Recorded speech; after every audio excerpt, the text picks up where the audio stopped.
Bom, para a gente terminar aquela bateria de exercícios que foi dada aí, antes para a gente passar para a definição de função, né? Vamos fazer então o exercício 4 e o 5, que são os dois últimos. E eu vou disponibilizar para vocês a apostila. Não sei se todos vocês já têm, de qualquer forma eu vou postar o arquivo com a apostila para vocês. Tá? Vamos lá então. Um posto de gasolina da rodovia está cobrando R$ 2,87 por litro de gasolina. Responda. Muito simples, né? Você fazendo de cabeça, intuitivamente, você vai aqui, ó. Quanto irá pagar o motorista que colocou 30 litros de gasolina? Poxa, se um litro de gasolina custa R$ 2,87, 30 é só multiplicar 30 por 2,87, né? B. Quantos litros de gasolina o motorista colocou em seu carro se ele pagou R$ 57? Olha só a situação. O que ele está fazendo com esse exercício aí? Veja só assim. Escreva a função descrita no enunciado acima. Ele fez as perguntas misturadas, né? De trás para frente ou do meio para trás. Ele fez tudo misturado. Esse aqui dá para fazer direto, né? Essa aqui eu faço direto porque eu já estou acostumado. Mas vocês têm que treinar. E uma melhor forma de treinar é vocês escrever a função primeiro. Vocês têm aqui, ó, escreva a função descrita. Então, o preço Y a pagar vai ser maior ou menor de acordo com a quantidade de litro multiplicada pelo valor de cada litro. Então, 2,87, que é o valor de cada litro, vezes X, que é a quantidade de litro. A partir daqui você pode resolver agora essa ou essa, tanto faz. Porque se eu tiver que transcrever aqui, ó, y é igual a 2,87 vezes 30, eu vou ter aqui que y vai ser igual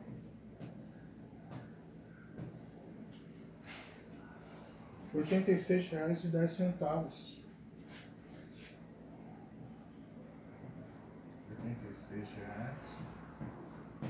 R$86,10.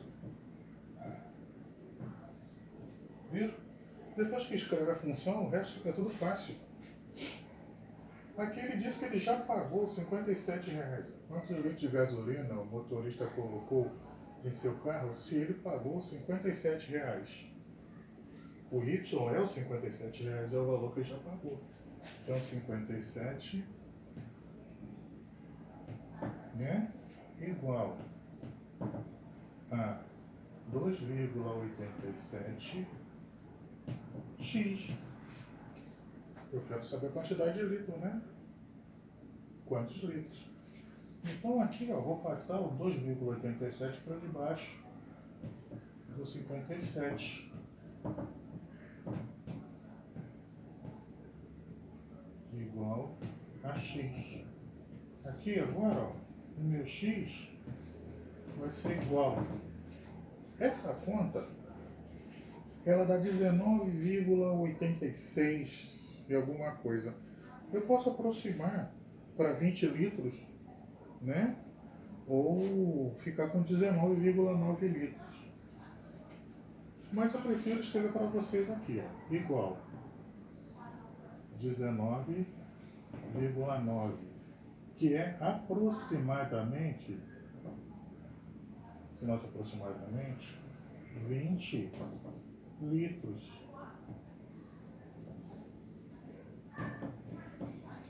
Ok? Acontece todos os dias com a gente isso aí, né? Vocês que têm carro, que têm moto, né? E vocês fazem isso todos os dias e nem percebem o que estão fazendo. Nem percebem o que estão fazendo. Mas isso é muito útil para grande quantidade, grandes valores, assim, é muito, muito útil montar sempre a nossa função. Por enquanto estamos chamando de Y. né? Ainda não estamos chamando de f de x. Quando for necessário, vamos chamar de f de x. Para terminar, a quinta questão. Considere um restaurante que possui um preço fixo para todos os seus pratos de R$ 12,50, né? Então você pediu um prato puro, só prato, né, de comida, você paga de cara R$ 12,5. Independentemente da quantidade servida. Tem gente que gosta de comer um prato dessa altura, desse tamanho, montão, né? Não tem problema, vai pagar R$ 12,50.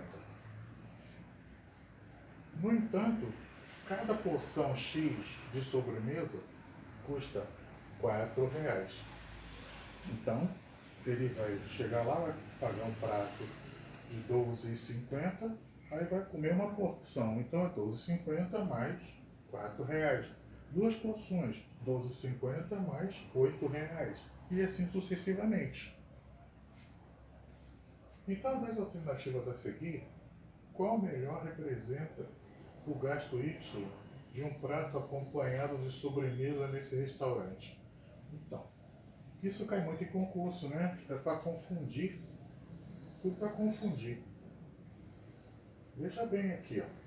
A letra A, vamos analisar a letra A. Ele está dizendo que o cara comeu a sobremesa e pagou R$ 12,50 por cada prato. 12x. Está errado. É o contrário, né? A letra B é a certa, né? Ele pagou R$ 12,50 por cada prato, mais 4x. Então aqui vira uma sobremesa, duas sobremesas, 3, 4, 5, 10, 100 sobremesas. É multiplicar 4 pela quantidade de sobremesas e somar com o valor fixo do prato. Então vamos marcar logo isso aqui, que isso aqui está certo. Aí olha só as confusões. Ó, olha só. Olha as confusões. R$ 16,50. Onde tem no exercício escrito R$ 16,50? Nós que aqui é 12,5, mas aqui o zero está implícito ali, né? 12,50. Mas onde que tem no exercício 16? Não tem, né? 4x mais 12,5x. X aqui. Para quê? Isso aqui, na verdade, é o mesmo 16,50, porque 4x mais 12x dá 16,50x. Não é isso? Mesma coisa. E aqui, ele está dizendo que o cara paga o R$ 12,90 por cada prato. Cada prato não, R$ 12,90 e ainda botou um X aqui que não tem nada a ver. Ou quis dizer que R$ 12,90 é a sobremesa. Tá tudo errado. Porque não existe R$ 12,90 aqui, existe R$ 12,50 o prato fixo e R$ 4 a sobremesa. Ok?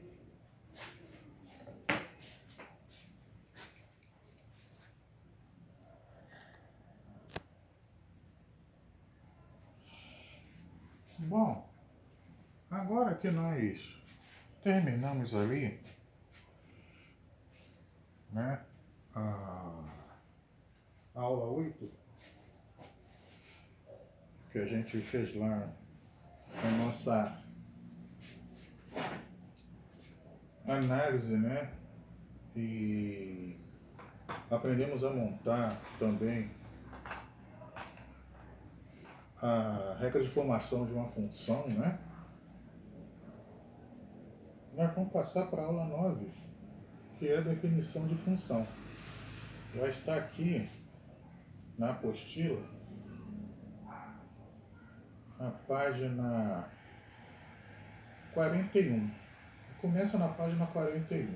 Mas eu não vou me alongar, não. Vou só falar um pouco sobre essa definição. Ok? Como introdução, nós temos aqui a nossa lenga-lenga de sempre, né? Vocês terão as apostilas para vocês lerem aí. Eu estou lendo aqui, vocês vão ler aí junto comigo. Apesar de existir há muitos séculos, apenas no final do século XVII, a noção de função foi definida como um conceito matemático. Né? O cara tinha noção, como a gasolina aqui, eu gastei R$ 30, eu não sei quantos litros coloquei, vamos ver aqui, ele tinha aquelas noções. Mas até chegar para colocar como um conceito matemático, achar ali as nossas regras de formação, né? Um conceito de grandeza, de, de crescência e decrescência, essas coisas assim, de lucro, perda, né? Foi a partir, lá no final do século XIX. O primeiro matemático a utilizar o nome função foi Leonardo Euler. Uns dizem Euler, outros falam Euler, por volta de 1673. Devemos a Euler ou Euler, né? Tanto faz, a representação como f de x. Foi ele que foi o primeiro a escrever f de x.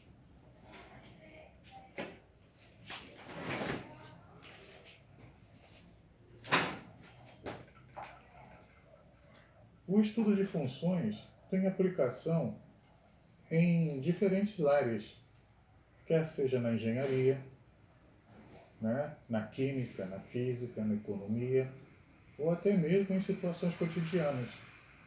Você vê a nossa situação aí, né, cotidiana aí, com esse vírus aí, pode ser usado uma função para medir a quantidade, né, o avanço ou recuo da pandemia, no caso, uma função exponencial, né? A função exponencial, nós temos a função polinomial do primeiro grau, polinomial do segundo grau, temos a exponencial. Mas por enquanto vamos começar com o primeiro grau. Vamos começar com as noções, né? Na economia, na física, na engenharia e em situações cotidianas. Nesta aula, vamos definir o que é uma função e sua representação, tanto algébrica quanto gráfica. Vocês sabem que cada uma função ela dá um gráfico, né? Na aula anterior, observamos que diferentes situações podem ser representadas por uma lei, isto é, existe uma expressão algébrica que representa de forma geral determinada situação. Então, cada uma situação, toda situação, você pode fazer uma expressão algébrica, uma lei de formação, né? Para poder você minimizar, se tornar mais fácil a visualização do comportamento daquelas de x e de y, né? Das suas variáveis, né? Porque uma variável depende de uma outra. Na função, o y depende do comportamento de x. Né? Se o x cresce, o y cresce. Quanto mais gasolina eu coloco no meu carro, mais o y eu vou pagar de dinheiro, né? Quanto mais gasolina eu colocar, mais dinheiro eu vou gastar. Dinheiro é y e quantidade de gasolina é x.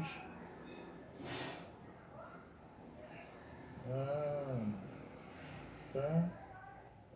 Vamos apresentar alguns exemplos para ajudá-los a compreender melhor esse assunto.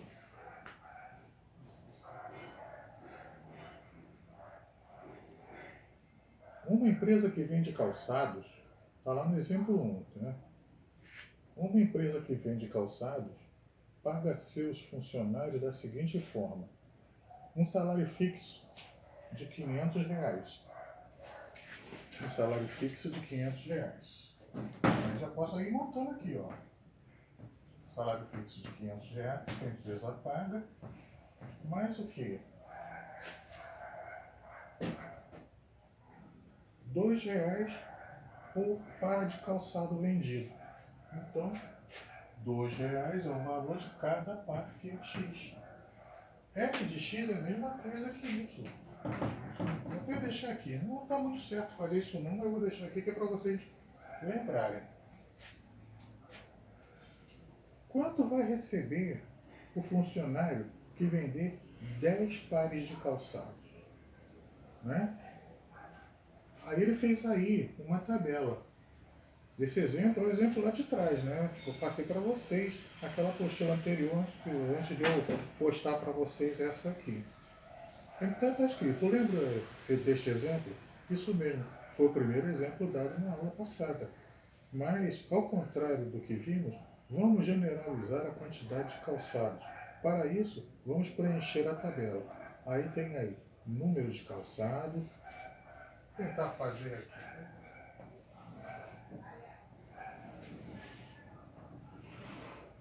Deixa eu dar uma pausa para eu desenhar aqui, senão vai ficar muito grande a memória ali. Um instantinho.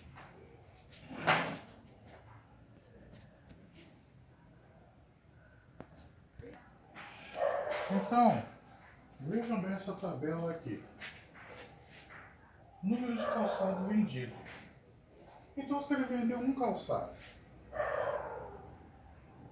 né? Foi lá, vendeu um par de calçado.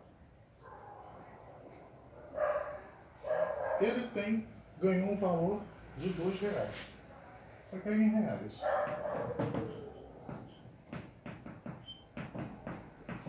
Se ele vendeu um, ele ganhou R$2.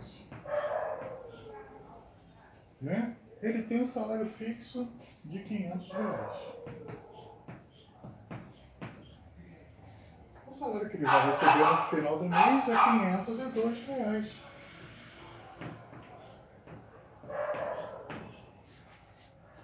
Ok? Esse é para ter uma noção de quanto mais ele vende, ó. Se ele vendeu 2 pares, ele vai ganhar R$4. R$500 de fixo, vai ganhar 504.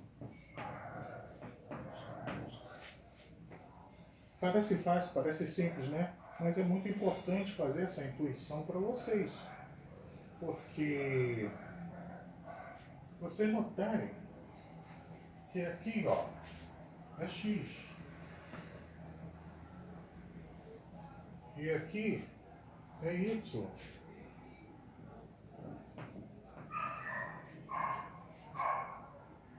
Quanto mais calçado ele vender, mais ele vai ganhar.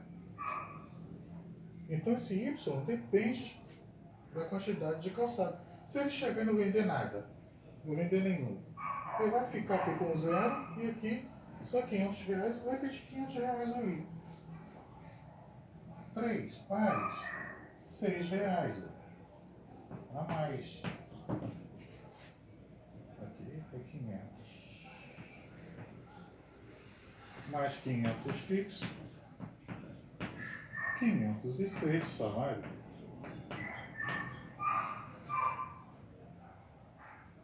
E assim vai. Se ele vender lá, quantos ele colocou aqui? X. Aí já botou X aqui, ó. Se ele vender X pares de sapato, ele vai ganhar 2 vezes X. 2 vezes X. Né? Que vai ter um salário fixo aqui de 500. Ó.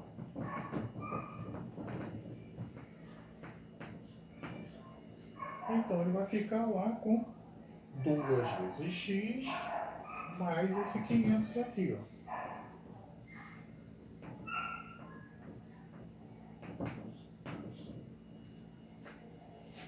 Ok? Ou pode ser o contrário também, 500 mais 2x, como eu escrevi aqui, ó.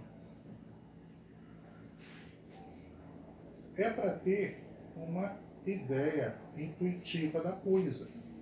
E esse gráfico aqui eu achei ele muito interessante. Simples, mas tomem cuidado, que quando forem valores muito altos, esse gráfico vai ser muito importante. Não pode chegar e desprezar esse gráfico aí, não. Essa tabela, né? Estou falando gráfico, mas essa tabela. Então observe que quanto maior a quantidade de pares de sapato vendido, quanto maior a quantidade de pares de sapato vendido, maior será o pagamento dos funcionários. Maior o cara, quanto mais vende, mais ganha. Bem, vimos na aula passada também que é possível definir uma lei para esta operação. Assim, se conhecermos a quantidade, deixa eu passar a página aqui, de pares de sapatos vendidos, acharemos a quantidade de X, né? Então, se a gente souber a quantidade de pares de sapatos vendidos, a gente consegue saber o valor de X. E a regra ou lei de formação ficará assim: salário R$ 500, salário igual a R$ 500 mais 2x. Aqui, ó, salário, que é o F de X, igual a R$ 500 mais 2x. Isto é, multiplica-se o total X de pares de sapatos vendidos e soma-se o resultado com 500. O que estamos querendo dizer é que, em uma função, uma variável depende da outra. É o que eu estou falando desde o início. Uma variável depende da outra. O y depende de x. Aí tem um bonequinho aí dizendo: função é uma relação entre duas grandezas, de modo que para cada valor da primeira corresponde um único valor da segunda. Né? Então, para cada valor da primeira grandeza, aqui, x, corresponde um único valor para f de x. Né? A grandeza x é 1. Correspondeu a um único valor de 502, depois de passar por dentro da função lá, 500 mais R$ 2. E assim sucessivamente. O valor é x, é 2. Então, para y, um único valor, 504. Ok?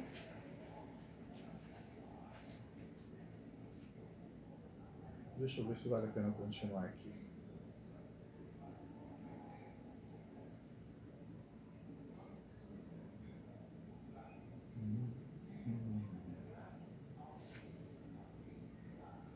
Bom, aqui fala que podemos identificar diversas situações às quais o conceito de função está relacionado. Por exemplo, o cálculo de área de um quadrado é definido em função do tamanho do lado desse quadrado. Quanto maior o quadrado, quanto maior o lado, maior a área, né? O preço da energia elétrica a ser pago está em função da quantidade de energia consumida durante um determinado período de tempo. É terrível, né? Aqui em casa eu gasto uma fortuna. Por quê? Muito eletrodoméstico, tudo aceso. Inclusive agora para gravar, vocês estão vendo quantas luzes estão acesas aqui para poder dar uma iluminação melhor para o quadro. Então eu vou gastar e vou ter que pagar uma quantidade de luz bem maior. Bem maior.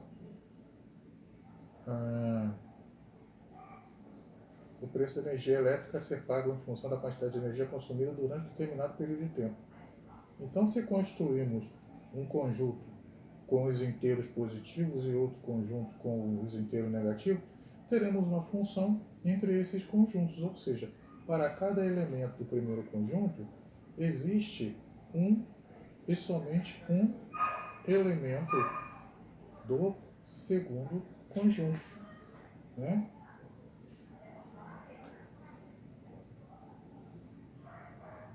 Só para terminar, fazer logo isso aqui e rapidinho a gente passa para outra aula outro dia.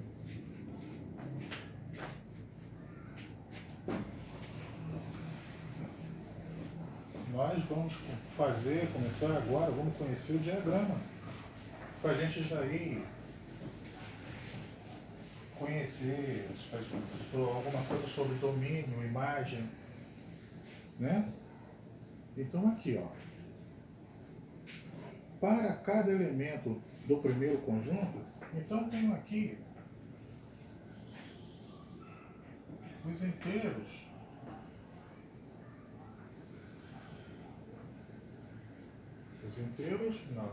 positivos. Inteiros positivos. E tem os inteiros negativos. Então aqui, 1, 2, 3, 4. Isso. E aqui os inteiros negativos, ó. Inteiro negativo. Menos 1, menos 2,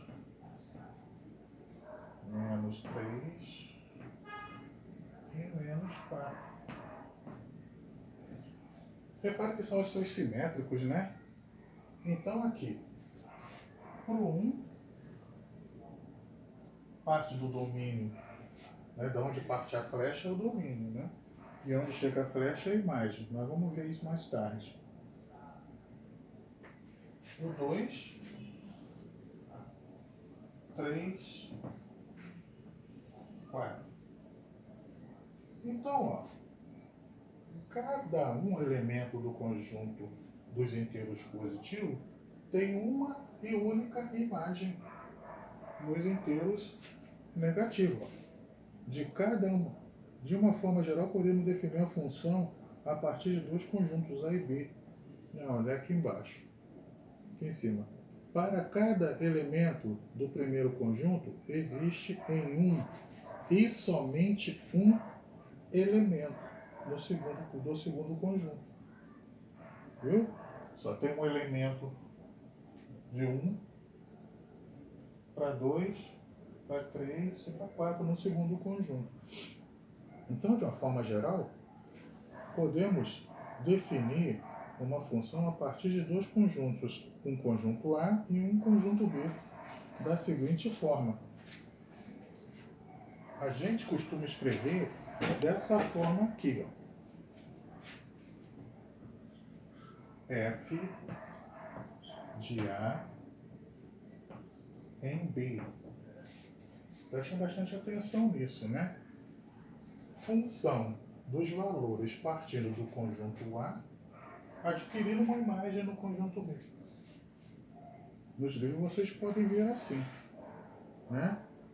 Tem aí também um X com a barra e tudo, mas isso a gente vê pouco dessa forma aí, né?